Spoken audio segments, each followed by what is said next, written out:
Hypocrites are cowards. They reveal their true colors in times of difficulty. Hypocrites are very fond of their comfort, since they are insanely attached to this world. They are terrified of death.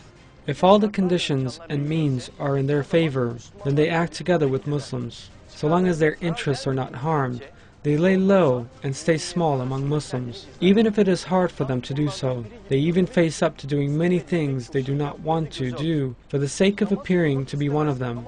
They do not want to perform their daily prayers, but they do. They do not want to do good to Muslims, but even though it pains them to do so, they do good when the situation calls for it. They even occasionally serve Islam if it comes to that point. But if there is any pressure, difficulty, or hardship put on Muslims by unbelievers, they instantly start to make gain and loss calculations. They consider what they would be gaining and what they would be losing if they stay with the Muslims.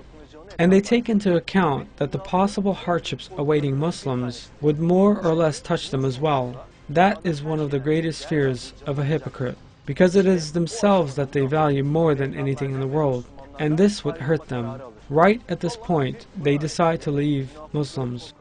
In a verse of the Quran, God draws our attention to the cowardice of hypocrites. They swear by God that they are of your number, but they are not of your number. Rather, they are people who are scared. Living on the path of God and participating in an ideological struggle on the side of the truth requires courage in the face of ordeals. When we look at the Quran, we see that all the prophets and righteous believers have been tried with severe ordeals and hardships. All these difficulties daunt hypocrites because at the time of hardship, there are many topics one needs to relinquish. When Muslims are faced with hardships, they sometimes sacrifice their possessions, sometimes their comfort, sometimes the time they spare for doing sports, or even for sleeping. They sometimes make sacrifices about their clothes, sometimes about their food, and sometimes they sacrifice all of those. Each of these sacrifices is a pleasure for them.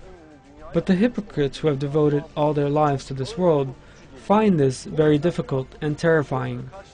That is why when the hypocrites face difficulties, they try to find another place for themselves to seek refuge in. In the Quran, God informs us of the kind of excuses hypocrites at the time of our Prophet, peace be upon him, came up with to avoid difficulties.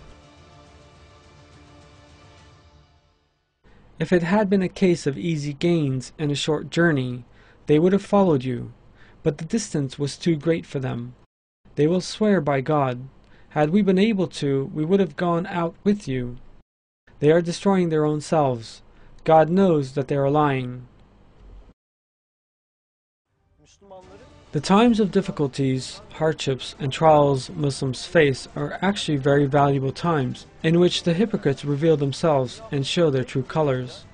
They might camouflage themselves among Muslims for many years, but when they meet a challenge on the path of God, they instantly show their true colors. Every threat, injustice, pressure, or slander faced on the path of God is an honor for Muslims.